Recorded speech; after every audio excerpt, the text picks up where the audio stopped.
3 jours, les élus départementaux vont avoir à débattre de l'équilibre de ce budget pour 2024, 1,3 milliard d'euros qui vont permettre de financer de très nombreuses politiques publiques, notamment en matière de solidarité, mais un contexte d'une difficulté exceptionnelle. Comme tous les départements de France, nous sommes confrontés vraiment à une double difficulté, mais à un niveau inégalé, une chute extrêmement forte d'une de nos recettes principales, les droits de mutation, 51 millions d'euros de perte de recettes en 2023, des perspectives défavorables en 2024, et en parallèle, une progression extrêmement soutenue des dépenses de solidarité qui rendent cette équation d'une complexité inédite et à la suite d'un exercice 2023 qui lui-même a montré une très nette dégradation de nos différents indicateurs de gestion.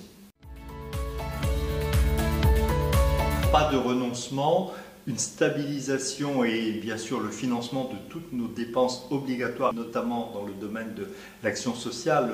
Chaque mois en Ille-et-Vilaine, il y a plus de 55 000 personnes qui bénéficient d'un soutien direct du conseil départemental, que ce soit au titre de l'APA, du RSA, de la prestation de compensation du handicap. Tout ceci est sécurisé, mais nous avons dû procéder à toutes les recherches d'économies possibles pour maintenir un équilibre qui sera extrêmement difficile.